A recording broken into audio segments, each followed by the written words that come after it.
Hello and welcome to PS Best Friends presents Faster Than Reloading. This is a very special episode of Faster Than Reloading because this is our spoiler talk episode of The Last of Us Part 2 for PlayStation 4. So just a quick note that our normally scheduled episode will be... where'd Miguel go? He was probably joined back in, yeah. Continue. Oh, there he is. Our normally scheduled episode will be...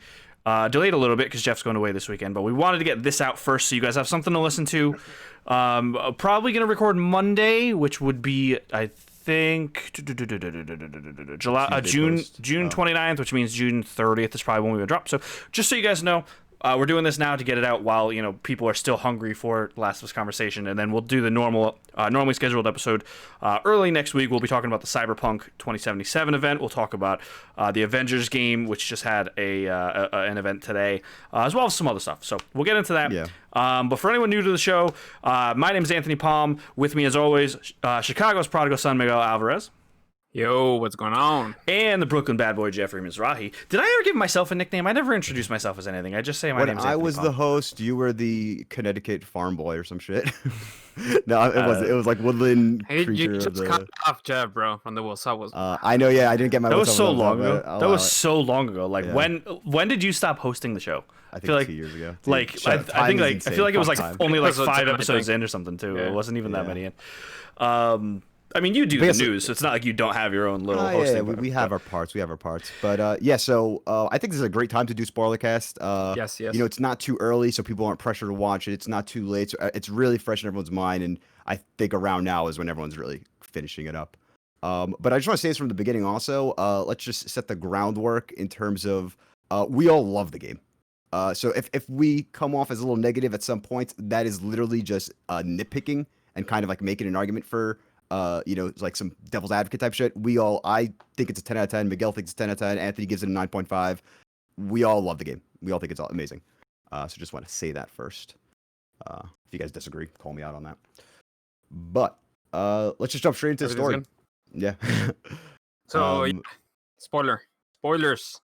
Full spoilers. All right. So the game starts off. I mean, we'll go freestyle on this, but let's just start in the beginning. Do you want to? I don't know if we should really recap the game. Oh, no, we shouldn't. Let's just start like overall. All right, so let's start with the question Miguel posed to me earlier today, which was, if you had to describe this game in one word, what would it be? I would say amazing. That word. Yeah. Cheap, but I'd say something like masterpiece. I don't know. I'm trying to think of like some other like intense, or I don't know, masterpiece. Honestly, like because if I said any other word, so like, it would just my word for it was ballsy. And I said, if you want to replace ballsy with bold, they're kind of interchangeable, I guess. Because I think that this game did something that I'm sure some people expected it. I kind of had an inkling of where it was going, but I didn't know, it was going to be that early, which we'll get to that twist in a second. I mean, this is spoiler talk, so if you don't know, shut this down now. If you don't, I mean, we said it from the beginning. So, Joel dies, all right? He gets killed. But yeah, I didn't know they were going to kill him that early, but I figured Joel will die at some point. But I think it's very. On a quick sentence, it was very Endgame, where it's like I know Thanos is going to die, but whoa, 20 minutes in, I didn't see that coming. It wasn't 20 minutes in. No, it literally was. Thanos dies 20 minutes into Endgame. Oh, Thanos. Yeah, no. You're saying it's like 2 hours into Last of Us. It was like 2 2 hours, hours relative of a 20-hour game, but yeah. Yeah, he's just saying it's earlier than expected. But yeah, I think that there was a lot of decisions in this game that were big risks, and clearly it turned a lot of people off. Yeah. I mean, we could say it's a vocal minority. I would like to think it's a vocal minority because usually the is usually the one that fucking wants to bitch about there was a lot of risks that they took in this game, and that's why I think it was very ballsy. There's a lot of decisions, both killing Joel so early, having you play as Abby for almost half of the game. Having Ellie not kill Abby at the end. Like, these are a lot of things that I like most of these decisions, and I have some qualms. There's like I said, I can't give it a 10 out of 10 in my personal kind of scoring method in my brain, because there's just a couple things that just keep it from that. But I mean, it's a near you know, it's still a masterpiece. I don't care what IGN scale is. To me, it's still a masterpiece. It's just not. I mean, it's not like every single tiny thing of it is perfect. You know what I mean? So, but good. You said 9 out of 9.5 or whatever you said, out of 10. Why though? Like, what are those little things that like are throwing you off from? Do you want me to get into that now, or do you want to talk about? The actual I mean, go over them lightly because I also rather like focus on like the 9.5 part. I was gonna, like I don't want to be. I don't want to be a nitpick. Yeah, lightly. Yeah. I mean, I'm not asking you. Well, I was just gonna talk about that at the end, so that it didn't seem like I was because they're not that. We'll keep it to the end, then we'll because I don't want to sound like I'm negative on the game. You know what I mean? Like, because I do. It is still one of my favorite PlayStation games. It's you know, right up there with Red Dead and you know, all those types of, you know, games that were my God of War and Final Fantasy 15 for me. So yeah, but let's get into the content of the story, and then I'll give my nitpicks. Here's an interesting question. Do we think this game could stand alone? So you know, that's always the question. It's like a sequel. Like, can you play it without playing the first game? Yeah, I think so. Just because the opening scene, it tells you pretty much what happened. Yeah. From the first game, like in 5 minutes. But there's also enough flashbacks of Joel and Ellie's relationship as well. I think without that, probably not. But the fact that they have so many flashbacks of Ellie and Joel bonding, and that kind of big recap at the beginning, I think so. I wouldn't recommend it, but if someone is like, there's absolutely no way I'm playing the first game, I would say just go for it. Yeah, you would appreciate more the second game if you played the first one, obviously. Yeah, it's a great point because I think because the issue, of course, if you didn't play the first one, would be, well, I don't know, why does Ellie care so much about Joel? But I think with the flashbacks, with even the opening cutscene of, I guess it doesn't show Ellie's love for Joel, but it shows Ellie's appreciation when he comes in. He's like, "Oh, I had a joke. Oh my god, that part killed me." And then he gives the dad joke at the door. It's, even if you haven't played the first game, I think you still understand that there is something special here, just from the performances themselves. So yeah, so that's cool. Yeah. What's the downside of eating a clock? It's time. I had such a fucking grin at that part. I'm like, it's like, it's so cringy. I rolled my eyes. Yeah, I rolled my eyes, but like in a cute way. Yeah. I'm gonna So that was interesting. Also, that was right when it was like a week after they got to Jackson. So that's like, yeah. Miguel and I were both confused. We're like, is Ellie like not older yet? But then I was like, oh, it's a flashback. It's a flashback, and that happens a lot in the game, and I think it's a good thing that they're doing that, because it flashes out what happened in between games. You feel me? Yeah. Like, it flushes out. Yeah, you see Ellie and it grow tells up you a little bit flashbacks, backstory of, like, if you didn't play the first game, especially, like, you could see, like, oh, they have some type of relationship and what kind of happened, and they're telling you that story in those flashbacks too, which is cool, especially when they're going back to the museum, the dinosaurs. Yeah, and you're going through that, and like you see the affection and the love between them, and obviously when you're playing, like, at that time, like right before like Joe dies or everything, like you see that there's like a problem, and you still don't know what happened, and obviously you'll find out in the game that Ellie went to the hospital where I guess that is the hospital, right? Yeah. She okay. St. Louis. Yeah, because she found the notes about the Fireflies disbanding. Yeah, and like she asks him point blankly, like, what the fuck happened? And Joe tells her, and obviously, like, I can't like forgive you for this, or whatever. And that's how it ends. She said, "I'll go back, but we're fucking done." Is what she said. Yeah. Yeah, and I'll never see it again. All right, so here's a question. Do we what was I gonna say? When's the first time we know that Ellie knows? Is it when she stops Abby and she's like, "I know why you did this, but I know why you killed Joel." I mean, she knows from the beginning of the game. No, yeah, but we don't know that cutscene. We don't know that flashback you're asking why Abby's. I mean, I don't know if she ever finds out it was her dad, but I'm sure she assumes it was just someone that Joel killed at the hospital. There's a part where the audience knows that Ellie knows that Joel killed the Fireflies. Yeah, so I think it's around there. So yeah, I think that's interesting in how it kind of keeps you. I didn't really find it cliffhanger. It kind of keeps you like on edge, you know. You didn't clarify the question.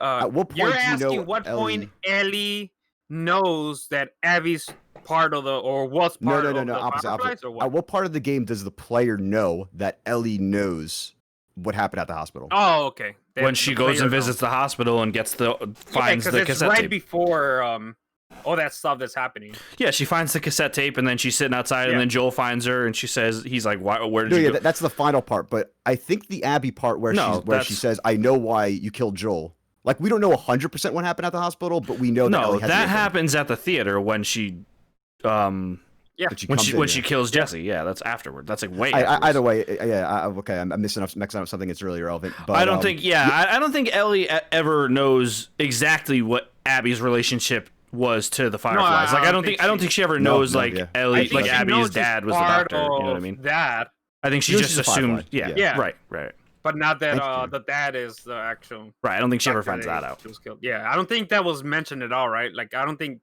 Ellie find that out. So right? That's an interesting thing that I see a lot of people have issues with the game, but I have no qualms with that. That Ellie and Abby know nothing about each other. That they are two separate characters. That's why people are upset. Like, oh, why does she even give a shit at the end? It's like, well, that's why they hate each other so much, because they don't know each other's stories. Exactly. There you go. They don't know why each other did what each other did. That's why they hate each other so much. They see each other as just these one-note villains. Right. That's why it makes sense to me why they want to kill each other, because they don't understand what's going on. And I think at the end, and we'll get to the ending in deeper later, but I think at the end, that's part of what Ellie realizes is like there's more to both of them than what they both originally were fighting over, I think. But like I said, we'll stick to the ending later. So yeah. So let's jump around. Let's go back to Seattle Day 1. Actually, this is just an interesting thought. When you're walking around downtown. Actually, no. Wait. Yeah. Let's start in the Jackson part. Let's go in sections. How about that? Let's go with first section. Opening Jackson. Opening Jackson. The relationship between Ellie, Jesse, and Dina. Yeah. That's just interesting, just because, like, people, like, especially, I think Joe mentions to Ellie that he feels that Jesse and Ellie might be a thing. Yeah. And then Donna is the one that it's Donna, right? Dina. I don't know why I keep saying Donna. I don't know. A Hebrew biblical name, actually. Actually ends up with Ellie towards the end. Obviously, doesn't work out, but we don't know. Yeah, I mean, it could go. Okay, whatever. The dad and then it seems like Jesse's okay with everything. Like, that's what's throwing me off. Yeah, so this, I guess, in the post-apocalypse, I don't know, is monogamy really a fucking thing? Go and fuck everyone, because even with the other part, the Hispanic guy, I forgot his name. Manny, he's fucking left and right. He has sex stunts everywhere. That was wild. I like how Manny and Abby fucking lived in a suite. That was pretty cool. Yeah. I'm curious to the hierarchy of how that worked. Why exactly was Abby? I mean, Abby was someone. I think Mel mentioned.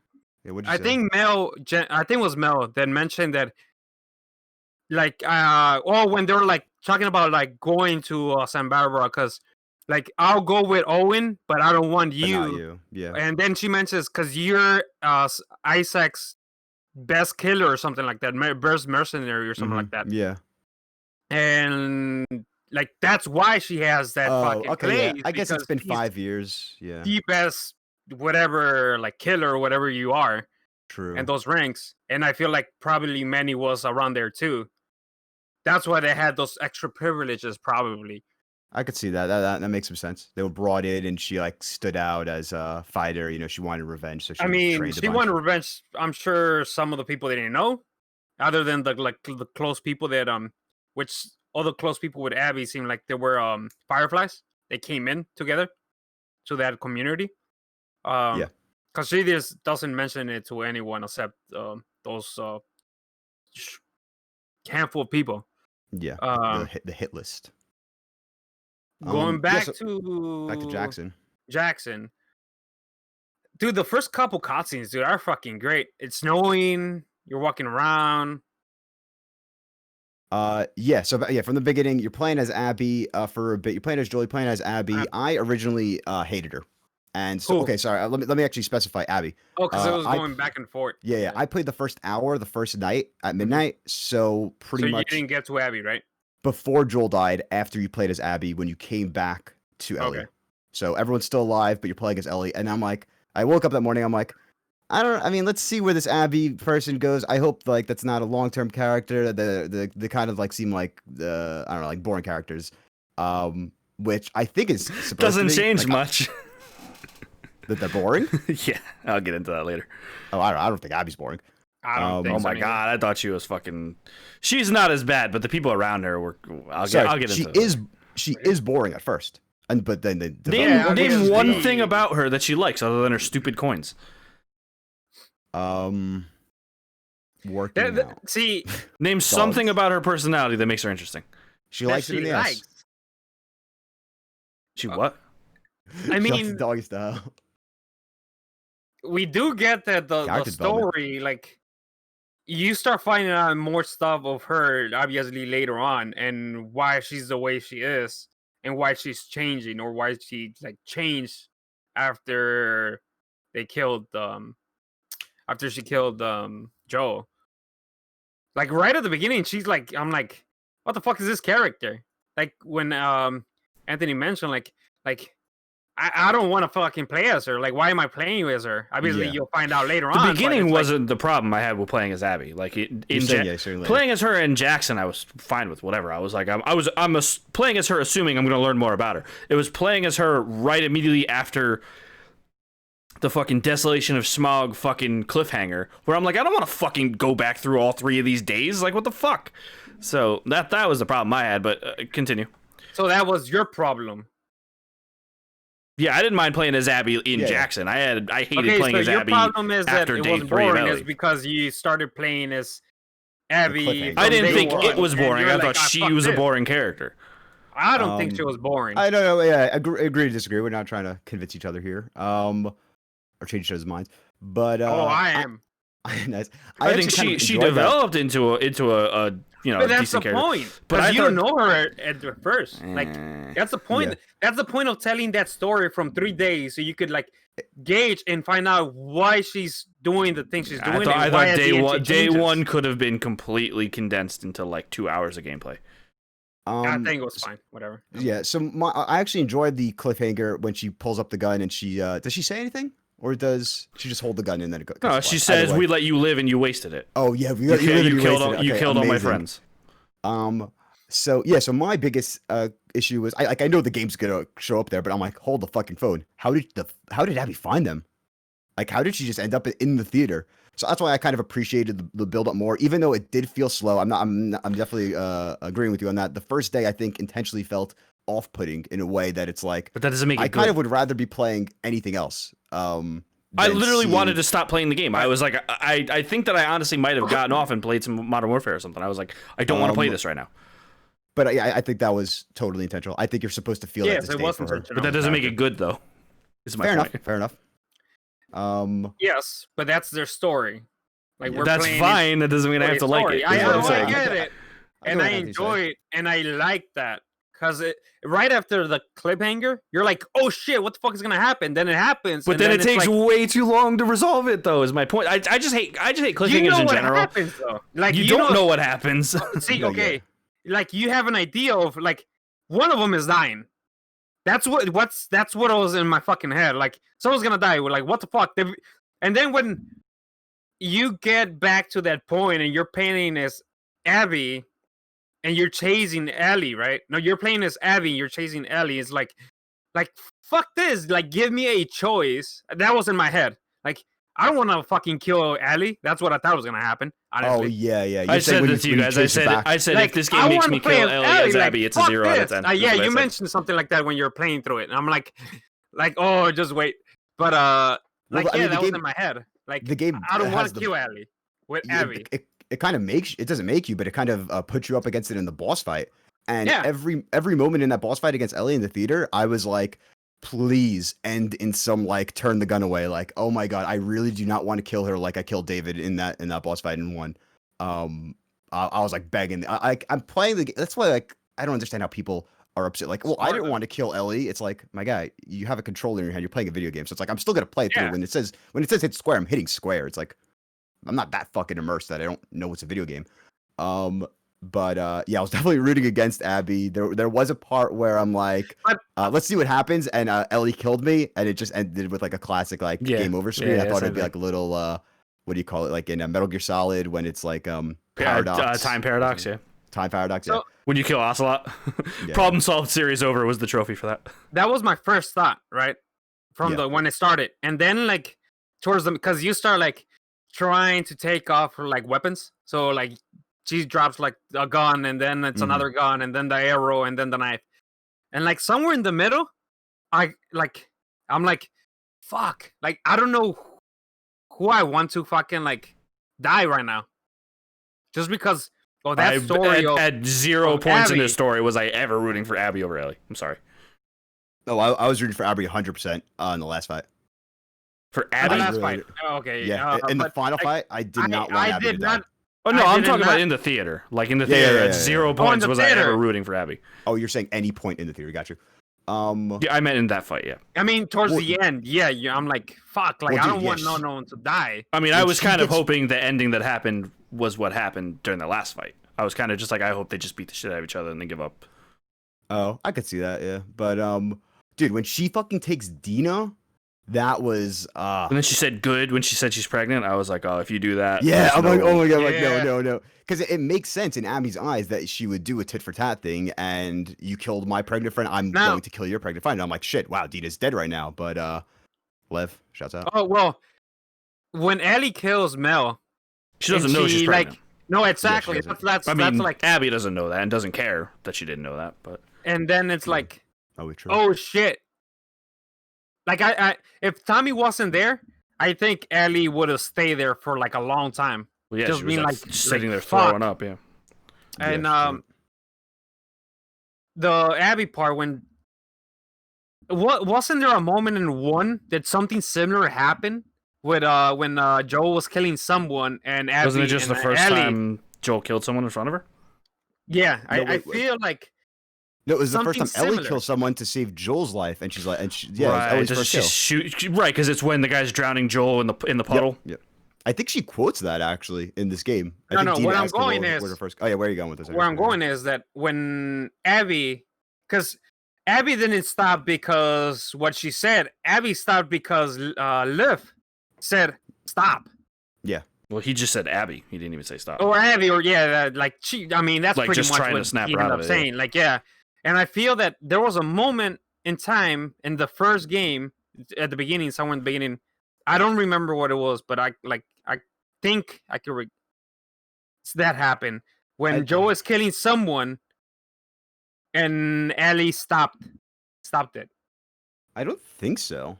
Like I'm No? trying to think everyone who dies. The Yeah, I don't think so either. hold on, I think you're thinking of when Ellie's stabbing David and Joel stops Joel her? has to pull her off, Oh, it could be that. Yeah, it could be and that. Joel's like, stop, like you had enough. Like Yeah, you yeah, said, I stop. think so. Which yeah. that parallel also kind of makes sense in the sense that we just might have killed Tommy. I think Abby thinks she killed Tommy when she shoots him in the face. Or Yeah, like, and she's just I like, don't know. fuck it at this point. I'm just going Yeah, on. so she's like, I killed Oh. Abby. I just broke Ellie's arm because I don't know. I honestly, that's when I thought the farm sequence was a dream because I'm like, hold on. I Abby did think it literally was had a her dream arm- too, yeah. Yeah, so I'm like, how long is this gonna go? I'm like, how the fuck did So- she get all these sheep? Like, that was the moment where I was like, this gotta be fake. I was like, there's no Yeah, way right. she has this many fucking sheep. I mean, there was some time that happened already. The kid's fucking Yeah, you have probably to like imagine a year 2 old. years. So yeah, I mean, yeah. no, like I mean, not 2 years. I so just the thought it kid's was still when baby. she even made Well, the to be line of born. how do we have these many sheep? Months. Yeah, right. That's funny. But I Jackson, wish bro. I I mean, saw they had animals. It's not like fucking shit just. It was a lot of sheep. Where was Hey, it? bro, Oh, fucking cheap had to fuck. Samurai. All right, bro. Okay, so Uh, jumping back, so that was our Jackson section. Jumping quickly to day one, I just want to make a quick shout out because I'm like Yeah, looking over the cutscenes. The fucking synagogue, seeing a shul, was how a you- Jewish how you- place of worship in a video game. I'm pretty sure this is the first time I've ever seen that. And for new listeners, I'm a Jew. I'm sure it's not the first a time. Jew. That's like Well, it's the I'm first time in honestly- a high profile game, I would say. I'm trying to think of any time I've been in a shul in a video game. I mean, maybe some indie title or something. Either way, Shouts out Neil Druckmann, an Israeli Jew, for putting this in. This is also the first time I think you learn that Dina's Jewish. I thought she was like, no, Honestly, Yeah, I think had no clue that she was. I think it is the first. Oh, she did mention something about her family. Yeah, she mentioned she's. Oh yeah, okay. That was in the synagogue though. I thought. Yeah, it was in the synagogue. Yeah, I don't think anything in Jackson she mentioned. She says she likes being. Line. Yeah, she. Go ahead. I think you're gonna say what. Yeah, where she's like, yeah, we tried to be Wipeout like hundreds of times before, like we always survive. Like a long line of survivors or something. Yeah, long line of survivors. Yeah, that's what it was. Which so true, awesome. Even in Apocalypse, we still got Jews. That whole area so well detailed. There are literally books that I've seen in real life that were in the fucking environment. That was just such an awesome area. And then I was watching a Seattle downtown, like that whole area compared to real life. And that synagogue is actually like right there, and it's like pretty 1-to-1. That's cool. A lot of the buildings that they took off are like almost 1-to-1. Dude, I didn't realize the convention center they have is where PAX is. And like, oh my god, I saw so many fucking tweets about that. I was like, guys, the joke is old now. Like everyone kept saying, guys, I made it to Comic-Con or made it to PAX. I made it to PAX. That's a lame joke. And it's like so many people tweeted that. Like the first one was cute, and then like 5 more. I'm like, all right, guys, like we get it. PAX is at fucking Seattle. Dude, if they had the fucking Javits Center or it was in Boston, the Boston Convention Center, like that'd be pretty cool. Like just walking through it. I imagine any Seattle livers. Fuck the Boston Convention Center though. This shit's so hot. All right, so yeah, some other stuff. Day 1 was really cool. I don't know what else. Oh yeah, that's when you also find all the pictures. At that point, when you find all the pictures of the Fireflies, besides Abby, did you guys like recognize most of them? I found it cool that like I didn't recognize any of them until I started like really like Owen was the one that I recognized the most. All the other ones I didn't really. I didn't even realize Mel was Mel until she unzipped the thing, and I went, "Oh shit, that's the pregnant girl." You know what I mean? Like I didn't realize that until after she, So they got me with that one because you're not really introduced to them that long in that scene where they kill Joel. You know what I mean? Like Manny. Oh, for seconds. Manny, I feel like was the most in that house. Like like Manny, I feel like was the most recognizable because he had the ponytail. But I feel like everyone else I kind of didn't recognize until later on. I want to go back a little bit before they. Yeah, go back. When obviously we're skipping, we haven't even talked about too much about the part where pretty much Abby like gets rescued by Tommy and Joe, right? And then they start going back to the mansion or the house that they're at, and they go into the house, and you're like, everything's normal or whatever. And like Abby like knows already that's Joe because she mentions by name, and she's like, "Oh shit, I think this is the guy." And then they go into the actual house, right? And then like the guy, like they all come in, like, "Oh hey, thank you for saving Abby" or whatever. And then Joe mentions, I think was it Tommy? Like, "Hey, I'm Tommy, and this is my brother Joe." Tommy is the one. And everyone's like you see everyone like kind of like stand up, and they're like, and I think Joe is the one that mentions that like, "Oh, you guys are like, do you guys know us or something like that? Like, have you heard of us or something like that?" Right? Yeah. He says something like that, and then the shot to the fucking shotgun shot to the knee, where it just blows a hole in his destroy the fucking knee, dude. I'm like, holy shit. That's when I was like, all right, Joel's dead. I was like, there's no way he's just gonna limp around now. He's dead. Not from the shotgun, but I just knew that that's where it was going. I was like, fuck, dude. Like, this is how it's gonna go. And then you go back and start playing with Ellie, and you're walking into that, and then you just hear especially when you're like going into the house already, you start hearing like Joel screaming and shit. I'm like, oh my god, they're torturing this poor fucking guy. And then when you just open the door and like all that stuff happens, and like Abby's screaming to stop and like stand up, dude. I'm like, fuck. Like, I did tear up and I did cry, but it wasn't there. It was towards the end. I'll tell you guys where. But I'm like, I was about to cry and tear up, but I like my eyes were watery and everything. But I don't know what it was, but it was emotional, and I was like, what the fuck? Anger. That's what it was that I had. Game's all about. And it did give me that emotion, dude. I was like, fuck, I'm gonna kill fucking Abby. That's what, like, in my own head, like, that's what I thought. Yeah, that in my head, I was like, I can't wait for Ellie to kill her. And just what happened after. I think Owen's pretty much the one that saves Tommy and Yeah, he and Ellie, straight up right? Because tells. he's the one that talks Yeah. reason to. Because all I of think them. the Asian guy was gonna kill Oh, Tommy. yeah, he wanted to and kill- Owen was like, no, we're only here for Joel. And dude, I feel that bad for- fucking Makes whole sense. scene- I Which feel bad makes for so Owen much the sense. most. Fucking poor guy didn't do nothing wrong. I mean, obviously, I mean, obviously, he was part of you know, it. obviously he's part of it. But like, The I feel like he was the bomb one that was like, Yeah, if he's it the one was that up had, to like, him, he probably would have composure and killed Joel everything. quick. You know what I mean? Yeah, But here's the thing. I believe Joel deserves to die. Oh yeah, Joel 100%. shouldn't be living. 100%. That's why Yeah, anyone that's Okay, mad okay, at okay, purely that whoa. no, but anyone that's mad purely at the fact that Joel dies yeah. is missing the point because Joel's not It a was- hero. He's not a hero. He's yeah, not. I was No, he's I was not a hero. crying. I was crying because a character I liked seeing So you did his cry. story. Yeah, I 100% cried. You I was crying mentioned in the you Man. letter. cried. You did. Um, All right. No, I said I did cry. You have no What? soul. Saying bro. I didn't.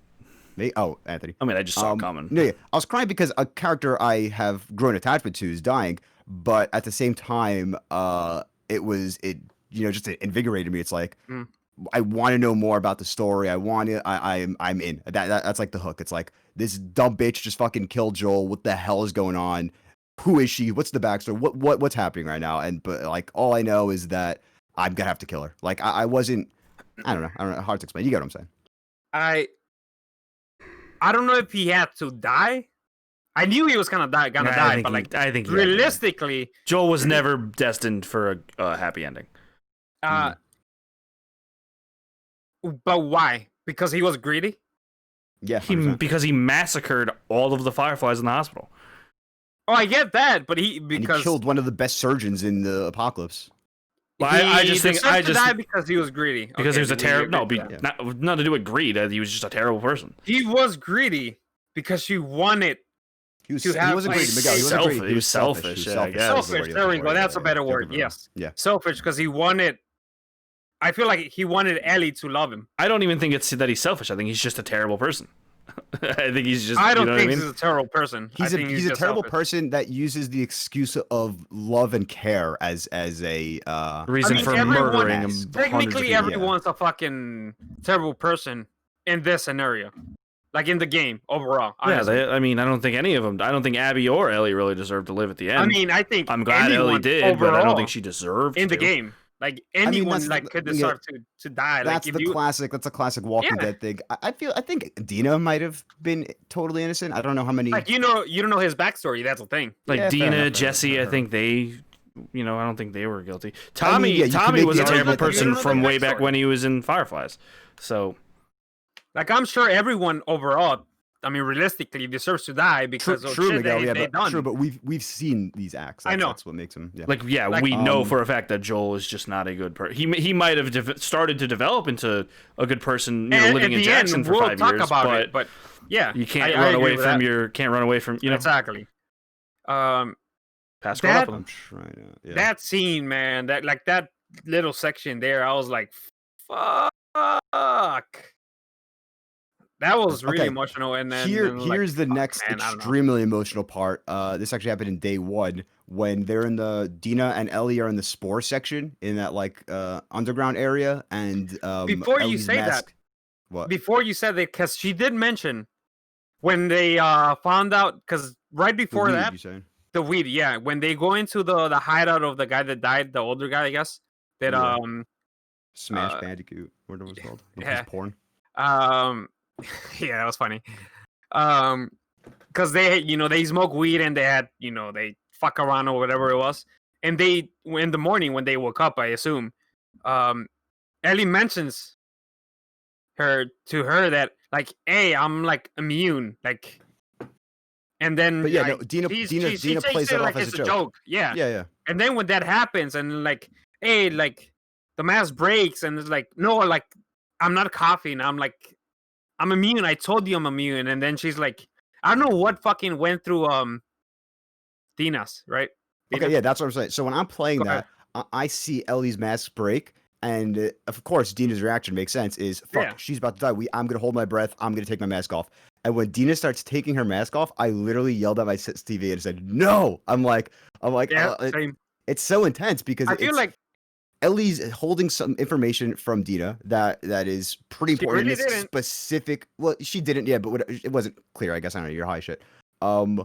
And in this situation, it's just You so weren't high there's so this much morning. to converse about. Like hold on, I'm gonna have to explain this to you. You don't have a fucking mask. If you don't have a mask in this area, you're gonna die. Like, what are you talking about? No, like it was just so But like that talk explosive didn't that I just loved it. happen because more clickers started to chase them. That's when Yeah. you like have to run and shit.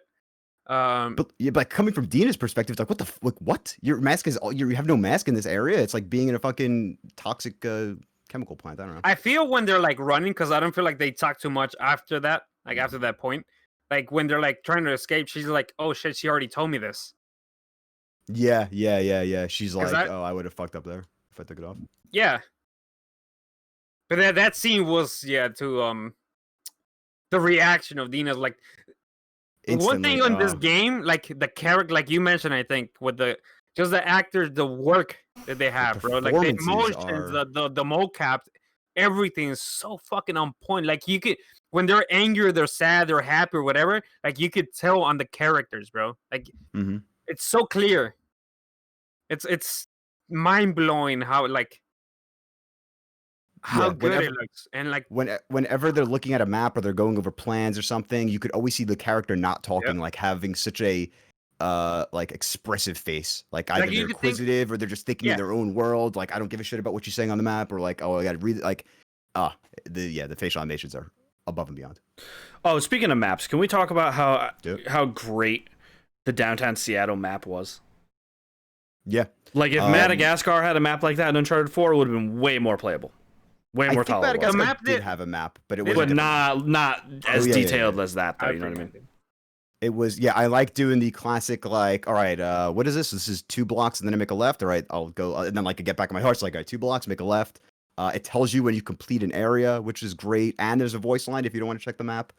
Downtown Seattle is done very well. Now, would you guys have? It was concise. Been okay with? I feel like it was smaller than Madagascar. Oh, definitely. If it wasn't, it definitely felt. I think it felt paced better. Whether it was cut into like 2 sections, so maybe that's why too. Also, hold on. Let's fucking acknowledge the music store part, which is crazy that could have been that was an optional thing. When she's playing "Take on Me" for Dina, and with the guitar. So and you could have just completely missed it. The first run. Really? Wow. Yeah, I missed it, and then when I was going through the collectibles, which I'm still not done, but I'm going with it. Like, oh shit! Like, oh fuck! Okay, yeah. I missed it. You missed it. That is so cool. Like I missed that, and I missed the hat part. The dinosaur. When you're in the dinosaurs, yes. Like I missed both of the things. Like I was like, dang, like fuck, that was special. Yeah, that I saw a cool critique or observation on when she was playing "Take on Me." She starts off playing the song that Joel's playing to her in the beginning, but then switches up to "Take on Me" when Dina walks in because she wants to like preserve that moment, that song. That was a special song between Joel and Ellie. Right, so you know, I'll just play some other pop song I know. I thought that was a pretty cool observation. I forgot who made that, but yeah. But going a little bit more forward, I want to talk more about because overall, like the Seattle days for Ellie, like just emotionally and everything, I think it's good and everything. But right at the end, when like in the theater, when like they go back, it's them and Jesse, and they hear the shot that's going on, and then you're running, and then the shot that Abby takes just fucking blows Jesse's brain. I was like, holy shit. That was my first reaction. I was like, holy shit. Because they made a good job of like making Jesse relatable. And I was like, oh man, this is a fucking cool guy. Yeah, because that's after he saves you in the car and that insane car chase. Yeah. First of all, okay, game design wise, amazing. Like going back and forth, everyone's attacking you, you're still shooting. Love that. I mean, you could have shot like 200 bullets. You were not gonna run. It was infinite ammo. Yeah, it's infinite.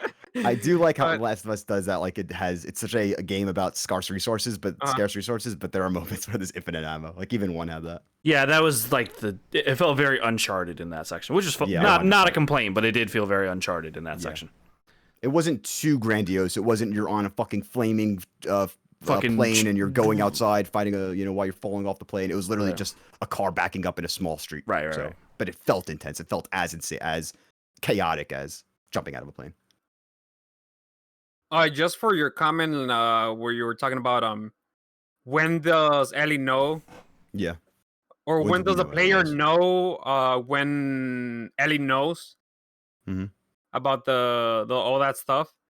It's right to be when day 2 starts. That's when they have the flashback about the Ellie going into the hospital and all that shit. Oh, that was day 2? Yeah, Of that day was at 2 the of beginning of Ellie? day 2. Yeah. Oh, okay. So when Abby puts a gun in her, that's way later. Yeah. Okay, yeah, we already know that she knows. Yeah. Okay, cool. Thanks for the clarification. Right after that, like when you start playing as Abby, right? When Mm-hmm. like we already talked about that. I was like, fuck this. I don't want to play as Abby. Abby seemed like Anthony put a gift of Brock Lesnar. And I'm like, yeah, pretty much. Like, you have no clue what the fuck this guy is. He's boring. He's kind of boring. He's like super charismatic and everything. Like, if you know him, obviously. Like, if you know whatever, like everything. But like when you see him, he's like, damn, this like looks buff and he looks boring as fuck. Brock Lesnar is a thumb in my head. He's just the embodiment of a thumb. And I was like, fuck, is that his dad or I something? don't know. I think Brock Lesnar has way more personality than Abby Anderson. Oh yeah, but like, I mean, for what it's worth, I don't the- really know much about Brock Lesnar. I've just seen him, so he seemed like just a thumb person to me. and then you start playing as Abby, right? And like she kind of has no character. You know nothing about her, honestly, until obviously you keep playing within the 3 days. You know, like, oh, her dad was killed because of Joe, and like all that stuff that happens. And Owen and her are like really connected because since Fireflies, yeah. Fireflies, and they had There's like a also love. relationship. Yeah. Love, obviously. There was a lot of love because goddamn, fucking god, your brain's fucked. That's another thing though that took me out of fucking surprise. That must have been the oh, most. That probably is the most explicit sex scene we've seen in a video game now. I think In a so, Sony first party game, at least. Maybe some leaders. GTA, There probably. was tits and there was clear fucking penetration. No, dude, I don't think because there's never on-screen sex in God of War. That's always the camera moves over and then it's GTs. Like you can see There's been tits in GTA. There is tits. 100%. Oh, In GTA, yeah. There's tits. In I GTA. mean, I don't think you ever. I don't think you ever fucked in GTA. GTA, San Andreas. I think San Andreas. The hot coffee, yeah. The blowjob. No. Oh. No, remember that scene that you like had sex and then they had to take it out of the game? I think it was Vice City or San Andreas. It was Vice City. It was Or the hot San coffee Andreas. thing. They took it out of the game before it released, and it was it Oh, was a you could prostitute. play it. No. Like you actually. Wasn't Could it? It was fucking, like locked on the disc or something. Like you had to play like play it on like a fucking jailbroke There was PS2 to actually get to it. fucking like mercenary shit that you had to fucking like. It was a mini game. Oh, that's funny. I mean, it makes They sense. took it out of the game, but you clearly like you were seeing people fucking having sex. Yeah, but I mean, still, They took it out of the game How later on. explicit? How I think explicit this could a PS2 is the most sex scene be? explicit that I can Oh remember. yeah, I mean, I'm not ruling nowadays. out even GTA 5. I'm not ruling out because I just don't remember from GTA 5. No, I mean, the GTA only 5 I didn't have it, but it didn't have sex. It only had the stripper. I know. There's the strippers. The Oh, only Red Dead sex- had like none at all, right? The only other sex scene I would even recall from a game is Mass Effect, right? Like besides God Yeah, of But War. those are the but it same thing wasn't as that God of War, where it explicit. just pans away. Yeah. Mass Effect, they don't even take their clothes off. So yeah, You see, this was- Miranda's bra in 2, I think was the extent. Yeah, exactly. Yeah. Want to see it? That's why. Romance there, but yeah. So that was a really ballsy scene using. Oh yeah, dude. I wasn't, Even like I thought Assassin's it- Creed Odyssey, it's like Cassandra just starts kissing the person and then the camera just pans Yeah, up. and then like, come that's on. it. That's what I was expecting with this, and then Yeah. Abby takes the shirt off. I'm like, oh tits, oh shit, it's gonna happen. I'm like, it's happened. I started laughing because I wasn't expecting that shit. I was like, oh shit. Yeah, I mean, I'm trying to think now, like objectively more or critically, I guess. What purpose did that scene serve? I guess it kind of It's showed part of, the. it's a story. It's a book that we're playing. Yeah. Well, I think it serves the purpose of Really. Just to Abby and clarify, Owen's probably. relationship. You know what I mean? Like it shows that Yeah. because then it goes on to I don't care, well I do. You know what I mean? And all that shit later on, and then Mel. yeah. That's more Mel because being like, you're a piece Mel of shit. told her. Yeah, exactly. No, but when Owen and Abby are talking later, and and they're like, let's talk about last night, and she's like, I don't care, and Owen's like, well, I do. Oh, okay, yeah, that's a good point. It's to show the two different approaches to love, I guess, or a relationship. I mean, well, it's just furthering the love triangle with them. Yeah, exactly. Yeah. Giving more life because of the talk that she had with Mel about she didn't want her to go with them. But yeah, dude, they did an amazing job. Like for me to care for Abby in those like 3 days in game. Yeah. For Abby. Okay, so we talked. Go ahead. Yeah, so we talked mostly about the Jackson crew. Talked a lot about wolves. Fireflies, of course, are all dead. Let's get into the fucking. Why am I blanking on their name? Not the Rattlers. The Scars. The Seraphites, as they're like to be called. So this is a little interesting. They never exactly gave the history as to why, like why they love the woman, why her like what was her teachings, like how that happened. There was a lore piece or what do you call them, artifact that pretty much said, you know, the wolves locked her up, they captured her, and she just sounded like a crazy person essentially, and it was their fault that they turned a crazy person into a martyr by killing this person, and now they created this. Well, I think Abby even said that. She said, "Isaac, what have you done? You turned a crazy person into a martyr." Yeah, I think it was a line by Abby. Yeah, so what you guys think of that? Okay, so were you guys confused? The first time I saw the picture of her, I thought it was Abby because of the braid. Like the very first time you see the character, I saw the braid, like I was like, is that like, does Abby have a braid because of this lady? Like, is it similar to that? But it just apparently had just no relationship. So yeah, another woman. Because I thought the braid was supposed to be symbolic of something, and then it went nowhere.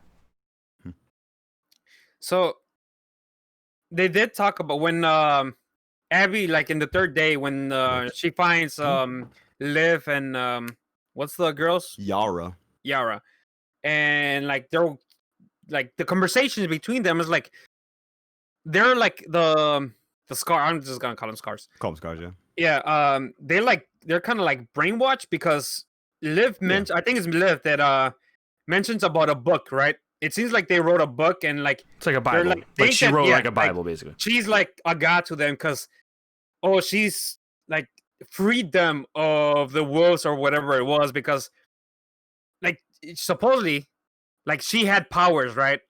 And then that's when Abby mentions like, no, we just started fucking attacking people or whatever it is, and made a bomb or something that went off in Seattle. That's why Seattle looked the way that in parts like all fucked up, because I feel like there was a bomb that happened, and that's when she the government actually attacked. Okay, that's what it dropped bombs. They dropped bombs. Fedra did, right? And that's supposedly that she did that, and that's how she freed them. Oh, really? Is that's what that? That's why they think she's the cause of the destruction. That's interesting. Okay, I didn't know that. That she saved them of that destruction, and they freed them of the like all the bad shit that was happening before, and she brought the demons. They call them demons instead of the like. Yeah. So that's the talk that they had, and Abby's like, no, like that didn't happen. Yeah. Like that's not even close. For anyone watching the video, I was laughing at something else, not at what Miguel was saying. I really appreciated the line by Lev, who said, I think I messaged it to you guys yesterday. I'm not going back to it though. I'm going to paraphrase, but it was something about Lev said it to Abby, like they were having a conversation. It wasn't an artifact. But again, paraphrasing, it was something about, Abby's like, why are your people like killing all these people? If like your leader, like, would your leader be approving of all this? And Lev was like, no, she never preached for violence and all that. No, we never did that until she died. They take her words and twist them to what they want.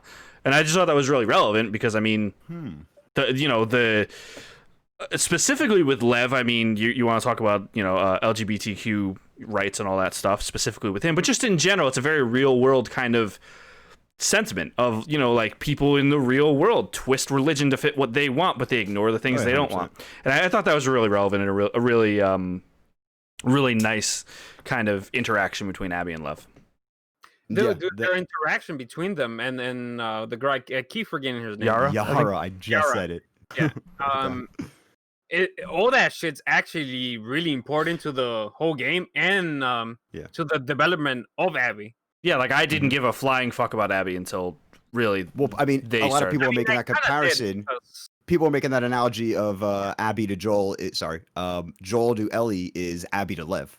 So you know the game starts off. There's this hardened person who doesn't give a shit, who's just a one note what do you call mercenary essentially, and because of a smaller young person, they learn to care, and you know Joel did that. I mean, even before that, like when you start playing Esther and like she keeps getting flashbacks. I don't know if you guys noticed, like flashbacks of the day that she found out her dad was dead, and every time.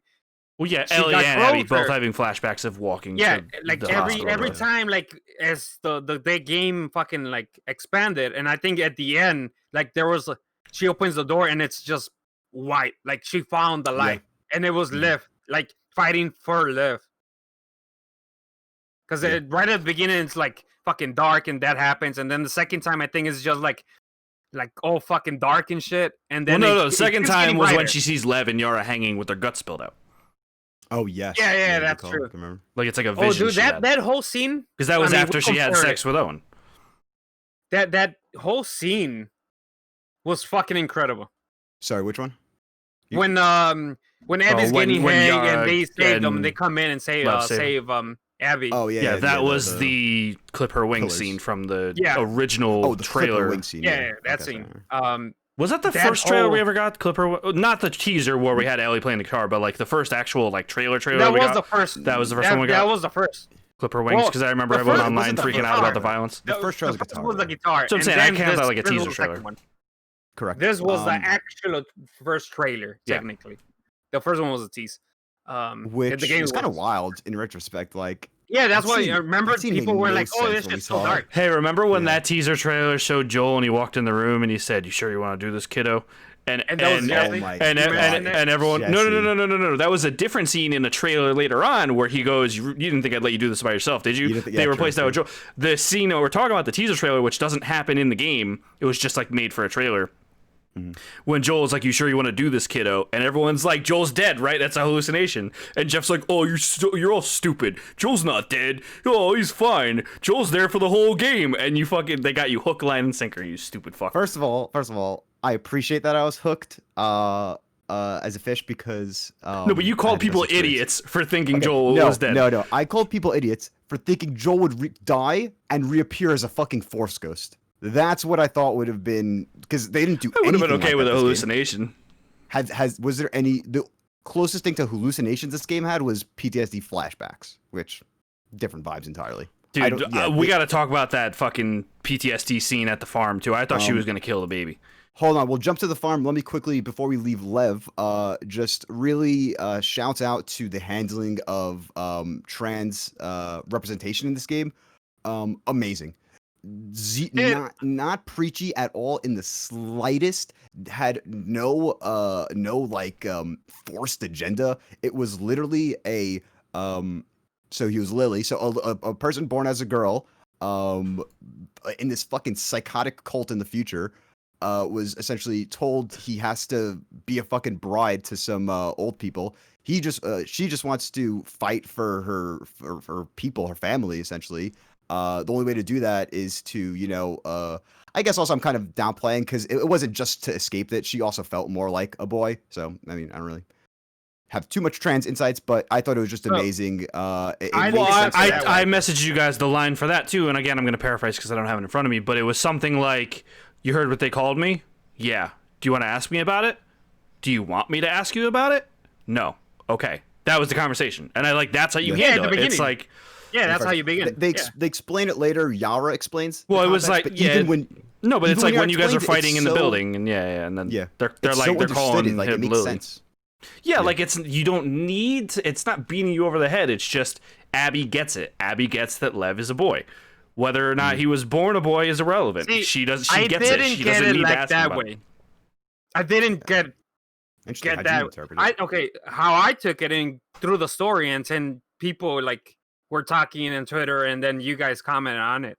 But the way I took it was that because there was lines that mentioned this. At the beginning when I saw it, I thought it was a boy. First of all, I thought it was a guy. I kind of. I mean, Jeff told me ahead of time, but I did kind of get the vibe. Lev or Abby? Lev. Okay. Abby's a fucking girl, like from the beginning. I didn't think Abby fucking was knew that. the trans character. I was just like, Abby no, is like jacked as when fuck. they start mentioning trans, I'm like, who the fuck is in this game? That's what, yeah, I was didn't thinking like it's not Abby, is it? Like And that I just don't even because still think that Liv is like because they have the talk. Well, Liv's and even, actor is trans, so okay, whatever. But how I mean the character interpret all was this, because how I took everything in the story. My version of it is that she wanted, because they were forcing her to get married to an elder or whatever and have kids, and she didn't want to do that. She wanted to be like she wanted to fight, and that's why she cut the hair, because she wanted to fight. Okay, that's you how I missed took it. Yeah, And that's, you missed it. see, I probably missed something in The fact that you're calling her a she is what you're missing. Because Lev is a he. Like he sees himself as a he. I know, but I'm saying You know what I she mean? because that's like I didn't took it that way, and then I feel like they just changed the name because that's what she wanted to get hold on. called, First and of all, then it's a he at the end. But it's like I get it, and I just think that she wanted just to fight and be someone fighting. No, it's definitely Lev was a boy, and they were trying to tell her, no, you're a girl, and he was fine, like, no, I'm a boy. That's how I took it at the beginning. Towards like obviously at the end it's like, oh, okay, I get it. But at the beginning until like towards the end, like really at the end of the game, I'm like, oh, okay. I mean, yeah, it's also a much different handling of, you know, what is trans in 2020 versus what is trans in fucking post-apocalyptic zombie society. So I think in that regard, it was kind of like that's the most trans Lev could possibly get, you know. So, you know, she's not going to go through any transition surgery but that's like their interpretation in this world.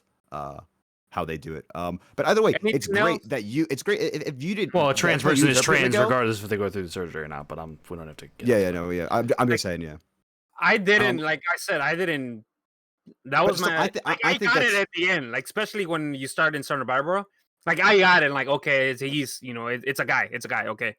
But from that section, even with the talk that they had, I was like, that resonated with me the most when they're talking about it, and it's like, oh, she, because she says she. She says he or she. He. Abby always refers to Lev as he. Yes, I don't think anyone refers to Lev as a she other than. I'm saying, yeah, and like when they're talking about it, and they're going to look for him because of the mom trying to talk about the mom, and then at the end, like, oh, that was terrible. Liv kills the mom because she was trying to fucking kill them. Yeah. Like when that conversation of like that's when they had the talk of she was gonna get married, like they wanted she to get married and all that. That's like what like came into my head, and that's like what I got at the end, like, oh, okay, that's what I'm saying. Like I didn't get that it was a he towards after that. Dude, you're just proving if anyone fucking says that it was a ham-fisted forced SJW agenda, like, you're literally proving that it wasn't. Like which is right? Okay, so you're saying you realized organically that Lev was that like, oh, it's a he. Yeah. Right, okay. Like he Liv or Lily or whatever, like thinks of himself as a he. Which I think is it's like cool. It's whatever. But from the beginning, I was because first of all, when like I said, I was like trans. Like who the fuck is trans? I was trying to figure out. Through the whole game, and then I'm like, oh, this is stupid. Like all the comments on all this, like people are fucking blah blah blah. Like it's not even forced. It's just like the handling of Lev. Talk about this. Like, the handling of Lev was amazing. Even through gameplay, it was so good. How the enemies shout out, "I see her," but it's like, wait, they're talking about Lev, and it's I'm like, thinking of Abby when they said that. I think it's so great. Yeah. Shouts out. Anything else before we get to the farm scene? I mean, I kind of want to just expand a little more on Ellie's story because I feel like that's really where the game shines a lot. I feel like we talked a lot about Abby, and I feel like Ellie's story from day 1 to day 3, and then of course the epilogue and Santa Barbara and all that. I just feel like her story, it was so well told. I feel like there was so much nuance every time she had to kill someone. The only time where I was like weirded out was when she killed the dog and she's like dumb dog. I'm like, oh, okay, like that one was a little weird. I'm like, you could have cared a little bit more about that. She was like so deep in her head at that point. I guess, but don't even focus on that. I was just saying it's like a one-off. Yeah, but I just feel like after first of all, she doesn't even kill Leah, right? She finds Leah dead, so she can't claim Leah as someone she killed. Nora was gonna die regardless. So I mean, yeah, it's bad that she killed her and quote unquote made her talk. Like her. I made her talk is what she said to Dia. But she feels regret about it, and she feels like you see her visibly shaken by that. It's not like she did it and she. Yeah. It's not like when Nora was like, I still hear his screams. That piece of shit got what he deserved. That I was like, all right, fuck you, Nora. Yeah. Like she's not thinking about it when it's happening. It's after. Well, because of the adrenaline of it all, yeah. Yeah. But you can kind of even tell on her face when you have to press X or press square to swing the pipe. You even see it on her face, like she doesn't want to, but she's like, I gotta do this because I gotta find Abby. And even when she has a time limit, she's like, if I don't want to do this, but I have no other option because she's about to die. I have a fucking pipe in my hand. There's only one way I'm getting this information. Right. And then obviously the scene with Owen and Mel, where she doesn't even really want to kill them. Like, she just wants them to talk, and they won't talk. And she only kills Mel because Mel comes to her, right? Mel comes to her first, I think. Well, she has her. I guess she's holding her hostage, but she doesn't know she's pregnant when she kills her. And clearly that shakes her because she starts throwing up, and then obviously Jesse and Tommy run in and save her. I just really like the way that, because a lot of people before this game came out, a lot of reviewers and a lot of people on Twitter and kind of the hearsay on Twitter was that Ellie's just a killing machine who doesn't care about anything she does, and people made her sound like she was the fucking Terminator. And that's not what I got when playing this game. I saw the pain that Ellie felt after she had to kill. I mean, obviously, we're not talking about grunts. It's a video game. You got to kill grunts. Like, Nathan Drake has killed 1 million grunts. You know what I mean? We're not talking about that. We're talking about the main characters and the cutscenes and all that. And you could see the visible pain in her face when she has to do these things. And she doesn't want to. She didn't want to kill Mel. If she knew she was pregnant, she probably wouldn't have, I don't think she wanted to kill Owen. She wanted Abby, really. From the beginning, she wanted Abby. Right, but I just think that even when she confronted Abby, I mean, I guess in the theater, they wanted to kill each other because they're both just running on adrenaline. But just in general, I just feel like Ellie was portrayed as human, and I feel like people talked about this game like she was a Terminator, and that's not at all what I got from this game. I thought that Ellie had so much nuance to her throughout the whole entire story. I mean, she's having PTSD over basically everything she's done. Especially we'll get to the farm scene later with with seeing Joel, and that's what drives her to find Abby again. But I mean, she finds out her girlfriend's pregnant. That she just took halfway across the country. Right, and I just feel like there's so much nuance to Ellie that people just kind of disregard because of the fact that, oh, it's so stupid. How do you spend the whole game trying to find someone to kill them, and then you find them and you don't kill them? And like, that's misses the whole point of the story. It's like that argument misses the entire point of the story. Like, did you not play the game? Probably didn't. People that have that sentiment probably didn't play the game. Probably did. Or if they did, they just weren't paying attention or didn't notice the struggles going. Like, Ellie's internalizing everything she's doing the whole game. It's not like she's just doing them and then ignoring it or brushing it aside. She is, acknowledging and processing everything she's doing, everyone she's killed.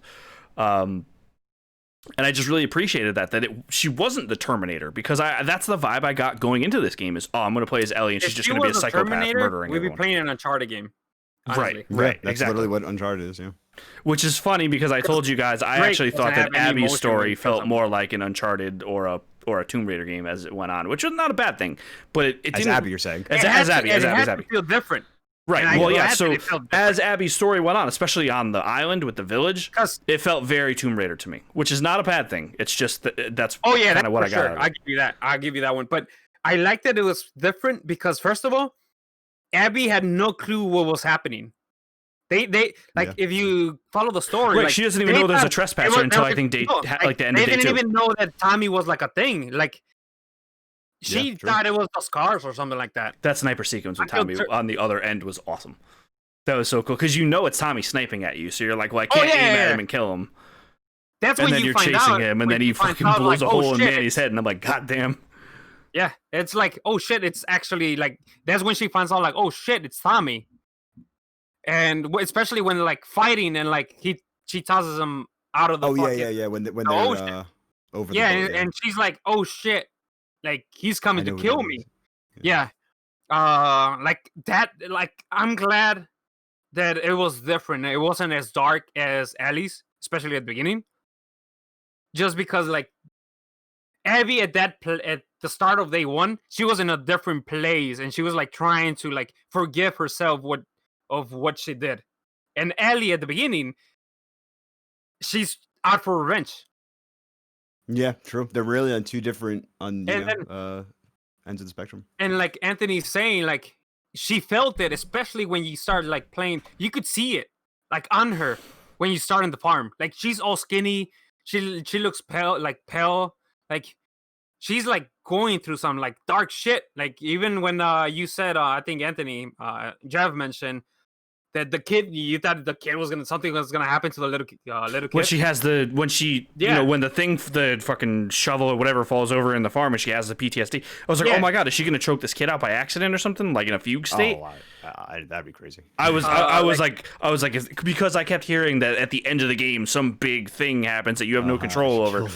I was like by accident. I was thinking obviously she wouldn't but I was like, oh my god, is she gonna go into a fugue state and choke this baby or something, or squeeze it too hard and get I was like, thank God. Like when Dina found her, I was like, oh my god, thank God. So I didn't realize the thing people were mad about is not having a choice in killing Abby. Yeah, so let's jump to the end. And Tommy comes over to the farm. You're on the farm. Yeah. Okay. First of all, let's just talk about. I rewatched the cutscene. Tommy gets shot in the back of the head. I don't know. No, he gets shot in like the back, and then the arrow through his leg. It was in like the back. Nope. Watch the arrow. No, it was in the back. I thought it was in the back. He is turned around, but it's the back of his head. I don't know. Well, dude, his eye is dead in the farm. His eye is blind. I mean, you could survive that. I mean, I know you could do the Carl Walking Dead shot in the front of the face and it skids you and you lose your eye that way. I don't know about getting shot in the back of the head. Either way, who gives a shit? It's a fucking video game. People have survived that. I thought he got shot in the back. Honestly, it happened so fast. Yeah, true. I thought it was just like, oh, hold on, everyone's back alive. I thought it was a little bit of a dream state, but either way, Tommy comes back. He's like, yo, I fucking found her. You gotta help me out. You promised you'd kill him. And at this point, I'm like, what the fuck are you like? What? Hold on, we have a whole farm. I just walked around this whole thing. I have a design studio. That was the part. That was the part where I was like, this game needs to fucking end. That's granted, 10 hours in one sitting. Granted, I played from like 10 o'clock till like in 3 days. I mean, it's 3 days. 3 separate sittings. I mean, technically 2 sittings. What the fuck are we talking about? Wait, you did 2 sittings? No, not 2 sittings, but like in 2 days. I pretty much, because Friday doesn't really count, because I played like 2 hours, but I played it. I played a good amount that Friday. I think I probably did 8 hours each day or something. Friday? Really? Friday? Because the game didn't release for you at 11, so you couldn't have put that much time. What are you talking about? Thursday night it released. I played it an hour Thursday night and then all day Friday. Like Friday during the day, Friday. Yeah, what are you talking about? Oh yeah, I'm fucked up. Crack. Okay. Crack. So you're on the farm. Tommy comes. You gotta head out. See, like I feel that she wanted to do it, but because she saw the kid and Dana, right? Dina. I don't know why I fucking Yara is. she didn't because of that. Like she like saw them and saw like her face and she's like I can't do that. Like I can't do it right now. And obviously overnight she changed her mind and we could talk about it, but like I didn't. She was doing it for them at the moment.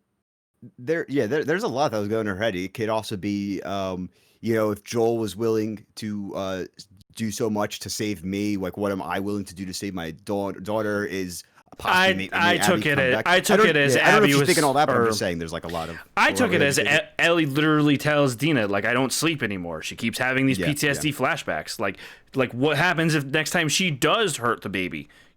When something like that happens, that's how I took it. I took it as she needed closure more than she needed. I totally agree with you. I think that is like the main driving thing, but I'm just like, there's all the other things if you want to add more to your essay about Last of Us 2. Okay. after that, obviously he lives, and then like Ellie like gets that she wakes up and she's like, she was gonna go obviously the fucking cutscene with this But girl. Dina doesn't give any ultimatum, right? Dina just No, she says does. like, what did she say? Well, she doesn't explicitly say, but she's just like, I'm not doing this again. Like, what am I Yeah, supposed I'm to do? not Sit doing here this and again. sit and But wait it for you wasn't thinking like- you're it dead the wasn't whole like time? Yeah, it wasn't like if you walk out, oh, that was such a terrible thing. You leave, I'm gonna be thinking you're dead the whole time. Like facts. Yep. Yeah, When she someone doesn't dies in the- explicitly give her an ultimatum, but Yeah, it's implied, I would say. Like It's pretty implied. much like if you leave, I'm not gonna be Yeah. here. It's not as And clear as obviously Eddie's happened. ultimatum earlier on, but Yes. yeah, so she does it. She bounces. And a quick thing, And I'm that's when pretty you go- sure. I want Go to ahead. find out exactly, but I'm pretty sure that house was in Texas, and I'm pretty sure it was near or something or related to Joe's I think it house. was Oklahoma. Because there's a magnet though on the fridge in that house that says "Don't mess with Texas," and it's the Texas state. So how Okay. far away from Jackson were they then? Dude, in Last of Us, yeah. First of all, the fucking parents visited. I don't even know. In Last of Us world, you could just walk out wherever the fuck. That's what you I'm are. States saying. are Like, fake. right? Like, it's like I feel like, oh, it's just down the street from fucking Wyoming. Straight up. Oh, that time we had to go through Idaho. What the fuck are you talking about, man? It's a whole state. You just That's what I walk mean. out. Like, all Get of a horse Idaho per was mile. terrible. Okay. I don't even know. But in Last of Us world, that is. If anyone wants to say that's a plot hole, sure. But in Last I mean, of Us it world, is people it get is a different video states. game, so I know. Yeah, you could travel states. So yeah, they get to California. I mean, they did this go is when from he plays- Boston to That's when you Salt start Lake in the playing first as game. So. Abby Yeah, and Boston and Salt Lake. Liv again. He plays Abby and Liv. You hear the fireflies are there on the fucking radio. Did you guys think there were actually fireflies? I was gullible enough to be convinced that like, oh, interesting where this game's going. I guess there's fireflies. Still Yeah, I kind of was just like, sure, why not? Like, I wasn't like super surprised when it happened, but I was like, sure, like I believed it enough. Yeah. Owen said it was gonna happen. Owen's like, their fireflies that did go to California. Maybe they're still there. So you asked me that question, and like at the moment I did, and then you like, hey, you think there were actual fireflies actually like grouped up? And I told you no, I don't think so. Like I think the fireflies are gone. Like overall, there's like none. Yeah. Obviously there's people that are like scattered in different communities now, but like that, Well, I think dude, it's gone. for all we know, the fireflies are also the slaves at the Rattler's place. Yeah, that could be too. Well, 'cause yeah, they were that's what I fireflies. interpreted as is they were luring fireflies there. Yeah, that makes a lot. Oh, that's so good. And that they probably caught a couple of fireflies. Like, wait, there's a whole group. All right, we're just gonna tell people we're fireflies, and they'll come in here. All right, let's jump quickly to the Rattlers because we are going pretty long. Way I longer like- than we expected. Yeah. Way longer. Yeah, I thought it was like 40 minutes. I mean, hey, this is the best fucking. I think so far my game of the year. I think Anthony has his on Final Fantasy VII. I mean, it's tough to say best game anymore. Like I was telling you guys earlier. I mean, Final Fantasy VII has a lot of nostalgia and bias. Yeah, for you me got too, things. so But I'm saying I'll quality-wise, like, this admit to game is that. equal. Yeah, facts. It definitely this game's gave me equal to Red me Dead as God of Redemption War. 2 vibes. I got a lot more Red Dead vibes than I did God of War vibes. Well, I'm saying in terms of quality, like. Well, right, of course. So yeah, okay. Yeah. But I was as I was playing it, I was kind of like, I kind of want to go play Red Dead again too. Yeah, facts. Especially on the farm at the farm. I'm like, holy Yeah. fuck. That is the most. I think that the farm sequence, because I just got a brand new TV too. Because last week we talked about how I was a fucking peasant playing on non-HDR for this game. Oh, hold And, the fucking phone. Did you play that whole Tuesday on your new TV on the 4K HDR? Yeah. Wow. Monday, Tuesday, yeah. So, Legendary. I just got a brand new 65-inch LG TV. So, Game changer, huh? dude, the I know farm that. scene in 4K with HDR is the most beautiful thing in a video game I have ever seen. Full stop. Like, I don't think there's any single thing you can compare to that one scene. I said I had to message Jeff because I was like, I need to get this picture on my phone, but I don't want to upload it to Twitter and spoil people on it. So I messaged Jeff through like the PlayStation messages thing, just so I can like open it on my phone and download it. I was like, Jeff, I'm messaging this to you just so I'm not spoiling it for people. Don't be like, it's why a the fucking fuck? beautiful picture. I appreciate But oh it. my god, it was so fucking good looking.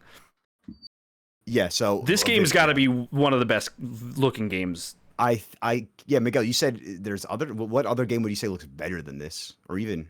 I mean, on HDR, like this is your first game, I assume, playing in 4K. I mean, I did kind of do the thing where, like, on Sunday night after I set the TV up, I did do the thing of like, let me try this, let me try that, let me hop into this, let me see how this looks. I played. That's part of the reason why I was so behind you did guys you too. got is 'cause back to God of War? Not God of War. I I jumped into. I didn't jump into God of War yet. I hopped into Did Assassin's Creed you Odyssey. try out I did. Tomb Raider? Tomb Raider. I did. Horizon? Not Horizon yet because I wanted to wait until I beat Last of Us. See, But I'm not Tomb saying Raider like I did, yeah. it looked better. I'm just Nice. saying like everything's just gonna pop more. Yeah. So Like, everything's Assassin's just, Creed Odyssey, it's like a completely different game in 4K with HDR. Exactly. It's like, especially you know what game really impressed me a lot, and this is gonna sound stupid and don't yell at me, but the game that really impressed me a lot was Fortnite, because the colors in Fortnite the colors pop more so much, especially with the HDR. purple from the storm and the color, because the whole island's flooded now. The water and just everything looks so vibrant. And actually, the first thing I did on the TV, I know we're getting way off track at this point, but whatever. The first thing I did was, because it's a smart TV, it had Netflix installed. Like, I didn't get my PS4 from the other room yet, and so I just popped on Netflix and signed in real quick, and I put on Infinity War. And I got to the scene, early in the game where Loki pulls out the Tesseract, and just the glow from the Tesseract, it looked insane. Like, it was, I couldn't believe it. So I don't know how I have all this fancy tech shit in my house, and I've been viewing it on a 1080p screen for so long. Facts. First thing that I got. Let's get to them, jump back to Last of Us. You said, Barbara, you fucked up the Rattlers. I thought it was really cool, that whole encounter, how there were zombies, whatever, it's clickers on. Hey, What'd you say? You get an SMG at the end. Holy shit, SMG I was just great. thought about this. Could you unchain the chained dead zombies? I did that. Zombies, but like, Yeah, you can. Yeah, Because I did it a couple times, and they like start running towards them. Yeah, it's like a way to like distract them. Dude, I did it. I was like, holy shit. Do you have to walk up to it and like triangle it, or can you shoot it from far? No, you have to walk. I think you have to walk up to it and press triangle.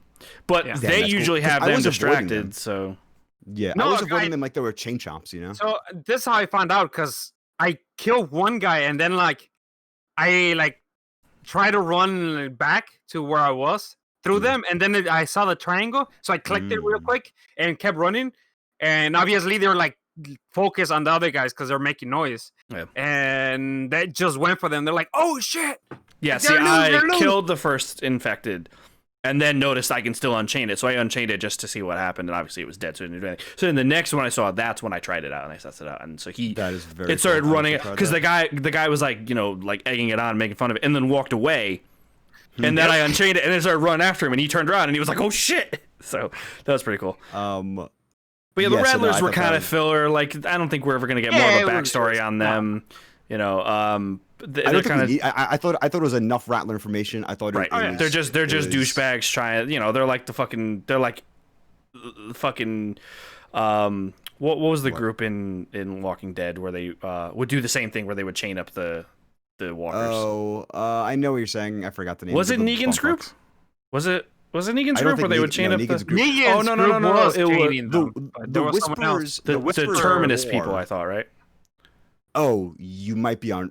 That's that one's always a little fuzzy. The Terminus crew, but on the show, not on the comic. Show. That's the show. Yeah, that's why. However, jumping back into the Rattler part, I totally forgot what I was going to say. Just skip to the pillars. Just skip to the pillars. Just get to the There's really not much you need to know about the Rattler stuff, other than it's just a plot device to get you to No, there's Abby. nothing, dude. Forget it. I know. Either way, okay, yeah. So you find Abby, and she is fucking.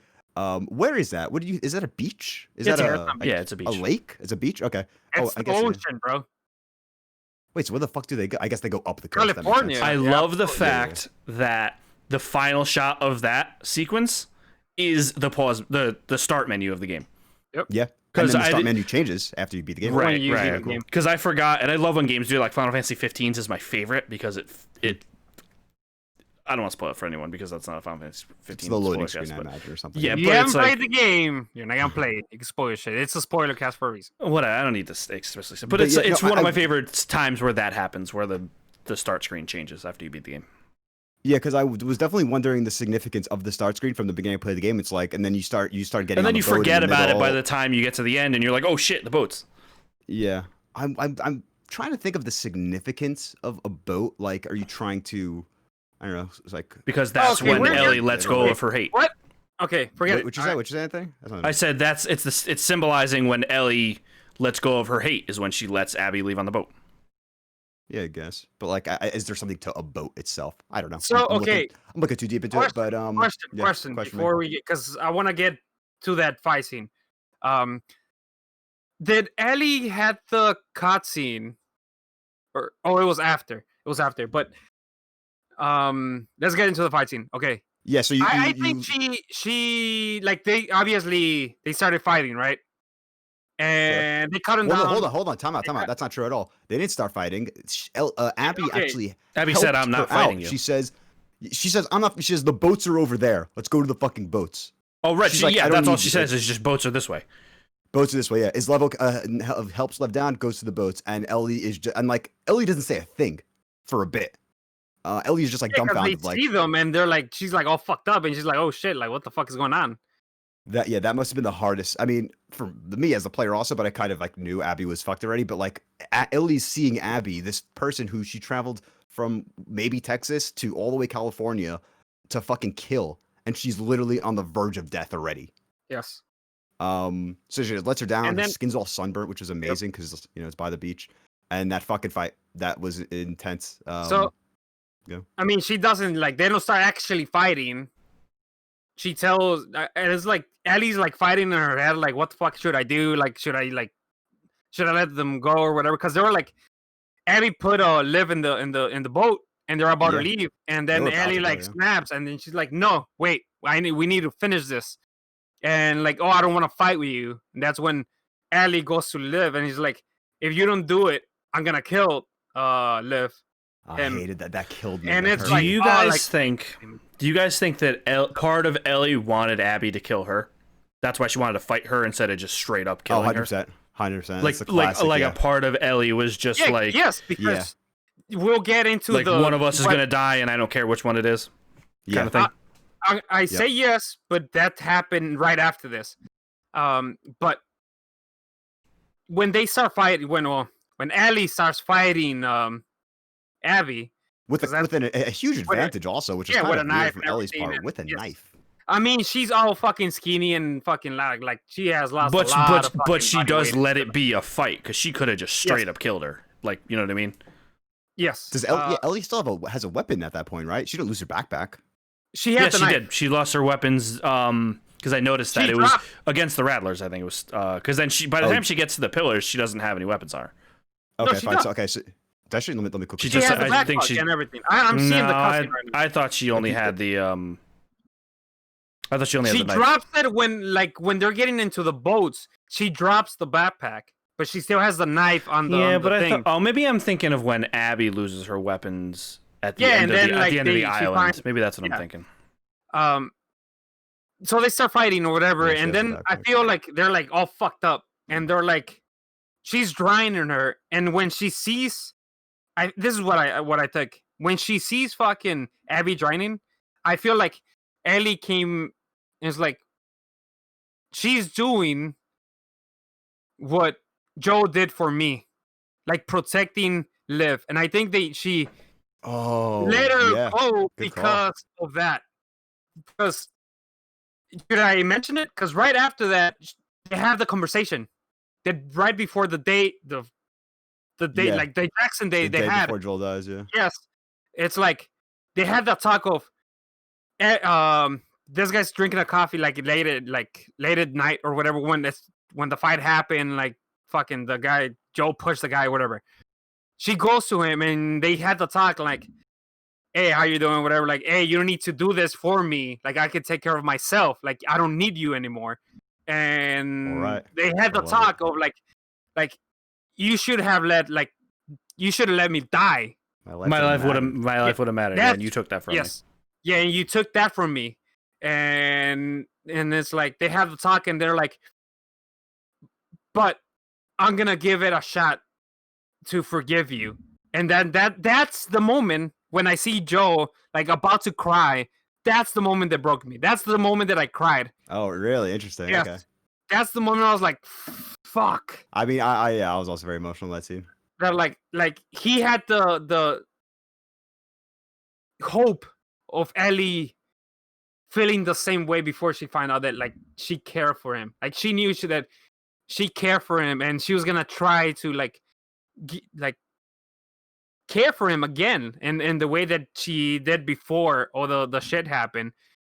And that's what I feel like Ellie in her mind, like when the fight started, she was like, fuck it, if someone has to die, someone has to die. But when she was trying to, I think in her head, she's like, especially thinking of like Liv, because she was in the background, was him in the boat. I mean, yeah, you actually brought that up with the drowning. I didn't even think of that. Right. The direct symbolism of Ellie drowning Abby with a child watching, which is literally what happened when Ellie's first kill. A person drowning Joel with a kid watching. Exactly. And what happens in that case? Ellie, the kid, shoots the person drowning the other person. So, and Ellie is thinking, I'm going to kill Abby here. Lev's going to kill me. And, continuing the cycle. Like, you're just going to let this fucking kid die because you're killing someone that's going to take care of him. Yeah, I don't think Lev was ever killing Ellie. I think he was No, at that point, no. She was, like, out of it. I think Lev was down for the count. Yeah, and Abby was pretty much down too. She was fighting in terms of the cycle of violence. If Ellie it was killed just Abby, violence repeating itself. Yeah, and well, that's what I said. Is this game is about breaking the cycle of violence? Yeah, that's when Ellie finally like came out of that. She saw the light when she saw Abby fucking drowning in the water, and she's like, I can't do this to that kid. Mm-hmm. Yeah. And even also, I mean, we didn't mention it, but this is the clearer interpretation that her remembering Joel is seeing, oh, wow, if in that moment I could forgive Joel, I could forgive Abby.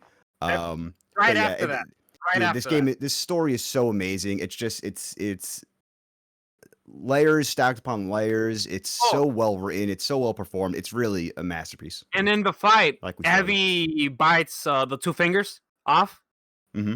And then when you go back to the farm, like going back, you're like done with that shit. You're like good now, like somewhat good, I guess, better than before. Yeah. You go back, you grab that guitar, and you're like trying to play it, but you can't actually play it. So like when you're like hitting the fucking pad, like you're missing some notes that you should be hitting, but because you don't have the finger, she's like, I feel like she's like thinking in her mind, like, this was not worth it.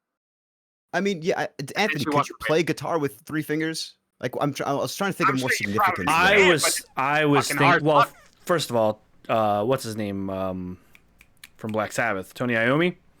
Sure, yeah. He's missing the tips of his fingers, and he has like plastic prosthetics that he has on his fingertips. So he plays. But I was just assuming, she'll just flip it upside down and restring it the way because Jimi Hendrix played left-handed with a right-handed guitar, and I was thinking she would do something like that. But obviously, right there in that moment, she's not doing that. You know what I mean? So, I did like the zoom in on the strings. It wasn't the zoom in on the strings; it was zoom in on the. I like that while you were trying to play it on like the controller, that you were hearing her fuck it up because she only has 2 fingers. Yep, that's what I meant. And then okay. I thought I was just touching the touchpad wrong. That's what. No, that was the point. Is that you're like it sounds all fucked up because she only had 2 fingers. That's what when that happened. That's what I'm mentioning. Like because I noticed too, because I play guitar, I noticed like she was fingering chords differently than how you normally finger them because she was recalibrating how to do it with only 2 fingers. Yep. Like a D chord usually looks like this, but she was playing it like that. You know. I mean, I guess you could do it. And that moment, dude, she places the thing on the window, and it's just like. And she puts it down and walks away. I believe in my heart that she goes back to Dina. Yeah, she's probably gonna look for her, and hopefully, like she could remember, all the shit that happened, and she living. But at the end, both of them saw the light, and that was the point of I feel of the whole game, right? Like going through that rage, because both of them, Abby and Ellie, went to that rage of just like getting revenge and then finding their way to the light. Yeah. Do you guys want a third game, or do you want this to be the end? I don't think there's a way for a third game. Yeah. Because this game, like I said, I think 2 always. If there was ever going to be a 2, I kind of always assumed it would be something about the Fireflies retaliating. Yes. You know what I mean? And right now, so that makes sense for this game. With this, I mean, you could follow Abby, but I don't want a whole game about Abby. That's what I was about to say. Like the only thing, it's Abby and Liv. But I would rather a game about Nathan Drake's daughter than a game about Abby. Well, let me just say. Yeah, I mean, even if they do that, I would feel like it's like a Lost Legacy type of game, like a side stuff with them 2 and like figuring shit out after. But and not mentioning Ellie, like maybe in a talk or whatever, but don't even like. But I don't think there's gonna be another. What stories are there? what stories are there even left to tell? Last of Us 1, you could make the same argument, oh, there's nothing left to tell. They're living happily in Jackson.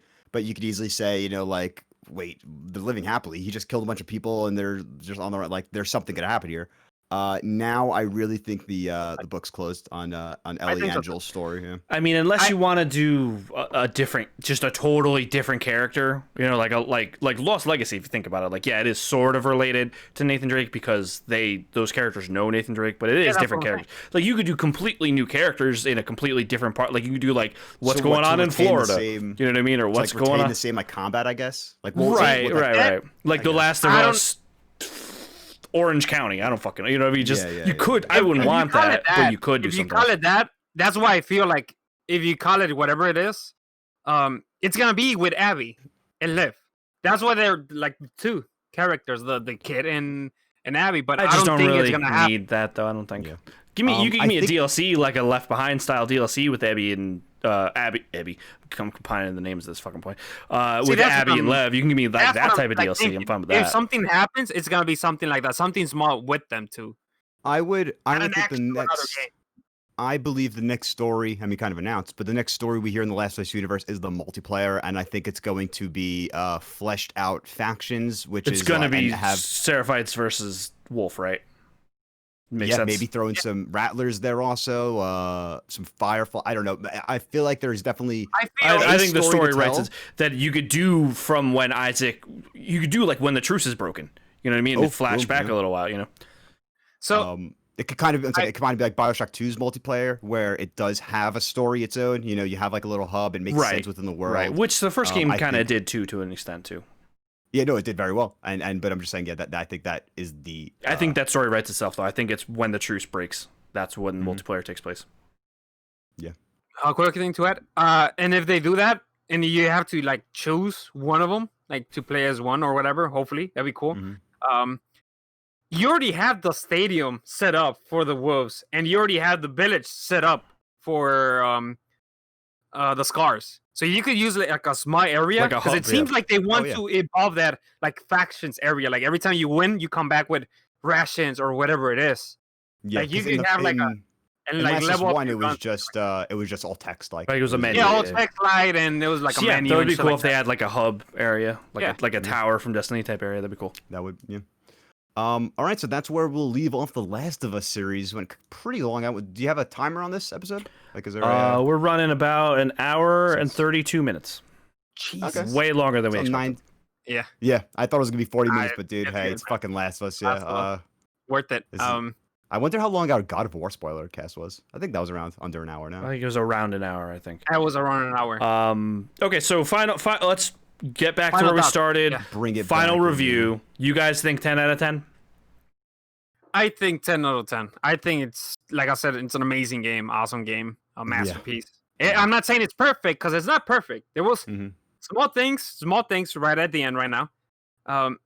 There was some like clipping stuff, some little small little bugs. Like that stuff isn't what I had a problem with. I'm not a big fan of when you open a drawer with triangle, and if there's a collectible in there, you have to kind of like move back a little and then move forward. Like if you're standing in the same spot, you can't just hit triangle twice if there's a pickupable in the thing. Like small little stuff like that. Yeah. It's just like I didn't like when I'm like pushed down, when I get blasted, and then I'm like doing that skid thing. I feel like I'm always getting shot like twice before we even have a second to actually aim off. But yeah, really. Yeah, my issues it's better when you level up the guns. My issues were not with combat. My issues were not with any small glitches. I really didn't run into any glitches, actually. My friend had a weird issue where his HUD just disappeared in the middle of combat. I got stuck in a car. So cinematic. Yeah, so stuck in a car? I didn't have any of those issues. That's not my small gripes with the game. I just really didn't I thought there was some pacing issues. I know you're a fan of it, Miguel, but I just didn't like the pacing of Abby's start of her story. I thought day one was just not paced well, personally speaking. I thought that the characters in Abby's story, I just didn't really find them as likable as you guys seemingly do. I thought the only reason I cared about Mel dying was because she was pregnant. I didn't really care about her, you know what I mean? I thought she was kind of bland and boring, vanilla. Owen, I kind of liked a little bit, but even he kind of was almost like a wooden plank. I liked Manny. It sucked when Manny died. I liked who was the other one? Manny was the man, bro. Yeah, when you get the bunch of burritos, I love that. Yeah, well, I mean, when he got his brains blown, I was like, oh fuck. And even Jesse, like same way. I was like, god damn, they're just gonna kill him like that unceremoniously. So I just think there was some pacing issues with Abby's story. It's just like, really, those are my biggest issues with the game. Is I just think some of the pacing. I think the game was just a little too long. That's just my personal take. I think the game is just too. And Uncharted 4 had this issue too. Uncharted 4 was worse than this. Too fucking long. This game was longer than Uncharted 4 though. Yes, but the pacing. I thought. See. I thought this was okay. Like, was it could they like cut a little bit off? I think you could have shaved like 4 or 5 hours off of Abby's story. I think. I think like 1 or 2, but I was okay with it. Like Uncharted. This game is longer than Uncharted 4, by the way. Yeah, that's what I just said. We know that. Yeah, we said that. Oh, I wasn't. Uncharted 4, like the last couple episodes. I think he just meant it dragged more than Uncharted 4. Yeah, like that dragged a lot more for me than. If you cut out all of Madagascar, that game is a way better game, in my opinion. Yes, I agree. And the fucking last fighting scene. So funny enough, I was actually reading an article about all content, so this game would have been longer, Last of Us 2. And yeah, I think you could shorten it by taking out a couple encounters. You know, like not. I don't think any part of the game should have been taken out, but like some like I don't know, Hillcrest didn't need like 4 different encounters. You know, I felt like I was going into a new area like each time. But a new some area of those enemies. encounters they could take off. Let me just say this: Ellie's part of the story, I think. Like, hypothetically, let's say that Abby, you didn't play as Abby at all, hypothetically, let's say, and this game is only 12 hours long, or 13 or 14, however long it would end up being just playing Abby's stories. Mm-hmm. That is a 10 out of 10 for me. Abby's story, eventually I got to that point where I was like, I like this story. That's but how everyone that's what happened with everyone. But I just think that I'm more critical of it than you guys are. I just think that it just took way too long for me to get there, I think. Because just day one, I just wasn't having fun. I just was not enjoying it at all. I was like, I almost wanted to give up. It was my birthday while I'm playing it. I was like, usually I watch Fast 5 on my birthday every year. I didn't watch Fast 5 on my birthday this year because I was playing The Last of Us 2, playing as fucking Abby for 12 hours. You know what I mean? So I made a big sacrifice there. And I just wasn't having fun in day one. Once you get, once you start learning more about, like, once you meet Lev and Yara, it started getting really good. And again, it started feeling kind of like Tomb Raider, kind of like Uncharted, and I really enjoyed that. And the more it felt like that, the more I liked Abby's story. But the beginning, it just felt so kind of by the numbers. Whether that's intentional or not doesn't mean I like it. Doesn't mean I think it's fair good. Enough. Yeah, totally fair. Totally fair. And that's kind of my knock on the game, is I just feel like there was just a large swath of the game where I was just like, ugh. So, and I think they did it intentionally because of that. Yeah. Because I felt the same way at the beginning, but I got it and I was okay with it. I really don't want to get into discussion, but you kept saying like, I wasn't having fun with that chapter. Like then it brings up like, oh, are you supposed to have fun 100% of the time? Like, well, no, but I'm talking. I'm not even talking about the cutscenes. I'm not talking about the cutscenes. I'm not talking about the interactions. I'm talking about the actual just like I skipped like 3 of the puzzles because you can turn on the ability to skip puzzles. In the accessibility, I just didn't want to do it. I was just like, it's not that the puzzles were hard. I didn't even try. I'm like, I just don't want to fucking do this right now. I just want to get back to the story I care about. I knew it was going to take a while to catch up in the story on her end. I just want to get through these opening hours of Abby because I knew nothing was going to happen. You know what I mean? Like, oh, they got ambushed, but Mel's fine. Oh, they got ambushed, but we got to go find Owen. Like, I don't know. I think that I kind of wish we saw a little bit more of Isaac because I think that oh my god, dude, fuck! All right, we really have to end this because I gotta. I know the scene with Abby and Isaac where Abby is kind of like, we gotta go find Owen, and he's like, no, we don't. I thought that was part of like when you saw the most personality from Abby because it shows she cares about Owen regardless of what their status is with each other, and I thought we could have had more of that. Yeah, so. True. I mean, Isaac was amazing. Fucking played by Jeffrey Wright, a Westworld actor, which makes sense because Haley Gross, the narrative lead, wrote some Westworld episodes. And I think Shannon Woodward, who plays Abby or Dina, maybe, is in Westworld also. Either way, Jeffrey Wright's amazing. I love how they used his face. Right when I saw him, I'm like, holy shit, I love this guy. But yeah. I thought I recognized him. Either way, we already said our final words. amazing. We all love this game. It's in the running for my game of the year. I'm not picking a game of the year until we're at the end of the year. You know, it's Cyberpunk. It's between Final Fantasy and Last of Us right now. It could be. I don't know which one it's going to be. It could be either of them. Who knows? I mean, I could say it from between both of them because I played it with both. I think Jeff froze. Yeah, he froze.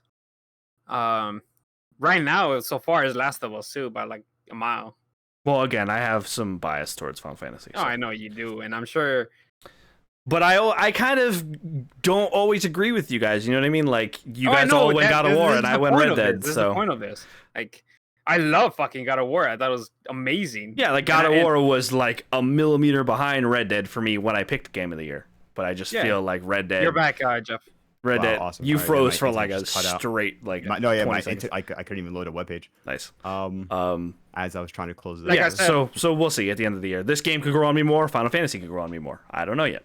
So and I feel that you feel some type of way with the whole game because you did play it, I think, faster than us. Now that I'm done with it, that doesn't really weigh on me. While I was playing it, I was like, I just want this to be fucking over. But just from the perspective of I just want to beat it. But that's not affecting the way I think of the game at all. Like that's like now that I'm done with it, that's not bothering me at all. Yeah, like in my head, it could have taken 5 days, 3 days. I played the whole game. I kind of wish that I had more time to kind of play it. You know what I mean? Like I wish that I could have, because the original Last of Us took me fucking 5 years to beat. So wait, hold on. Besides Besides the one chapter or the part of Abby you didn't say you didn't like. Did you ever feel like you were forcing yourself to play those hours or? It was really just the beginning of Abby's story. I think I was forcing myself to play. I mean, towards the end, I felt like I was forcing myself to play just because I just wanted to beat it that day. But not like in the sense of like I'm forcing myself to play it, but I don't want to. It was more of forcing myself to play it when I should go eat something. You know, that's more of what it was. Like you really just wanted to see the end. Right, exactly. Like that's what drove you. Yeah, right. Okay, same exactly. So really just the start of Abby's story, like day 1 and then a little bit of day 2. I was just like that's when I was like I just don't want to play this right now. But then like I said, it turned more into Tomb Raider and I liked it. So especially perfect. And buys with shout the out. Bridge. Yes, area. That was when great. You're like, that felt very guys, Horizon to me. We can make this a 5-hour episode. Go, make your last shout out. Last shout out to the rangefinder on the bow. Get it. Make that your first bow upgrade. It's fucking amazing. Who, the crossbow or the bow? No, the bow. No, the bow. It has because you can add a rangefinder which tells you how far away the person is. So the center dot will drop down to show you how far above the head you need to aim. Me hard. I didn't see that. Oh my god, it's so good. Go get it. Go do it. It's so good. Can we talk about the weapon upgrades? How each time you fucking do it, it changes and it visually looks different and it's amazing. I can't. We can talk more about this on Monday's episode. It's like better. They have a better version of weapon upgrades. What's the Call of Duty thing? The gunsmith customization. The gunsmith, dude. Oh, gunsmith. Oh yeah, facts, dude. Imagine whatever. All right. We got to call it. This is going on too long. Pod. Hit us up on Twitter at FTR_pod. You can check me out at Anthony Palm. Jeff is Brawl96 at Brawl96. Miguel is at DarkAngel1010_. And if you want to hit us up on PlayStation Network, I am the only X188. That's ONE numbers 88. Jeff is Mr. Brawl96. And no, you're Mr. Brawl on. Yeah, you nailed it, bro. You nailed it. Why'd you question yourself? No, no, I'm totally wrong. Right. You're Mr. Brawl on Twitter. So Twitter at Mr. Brawl96, PlayStation Brawl96, because you're the baby Brawl on PlayStation and you're the grown up man, Mr. Brawl. But don't forget on Xbox Live, I am Mr. Brawl96 as well. And Miguel is DarkAngel1010, no underscore on PlayStation. Thanks, y'all. Thank you, everyone, for listening. I don't know how many people. This is a fucking really long episode. Holy shit. This is like longer than our normal Thanks for listening, episodes. guys. Thanks for getting to the end. So if you've lasted this long, thank you so much. Check us out. Again, early next week, we will get out our normal episode. We'll talk about Avengers. We'll talk about Cyberpunk, all that good stuff. There's a bunch of other news I'm sure we're going to talk about too. And yeah, I don't know. There's probably more shit to talk about. Thank you all. We'll catch you all next week. Peace.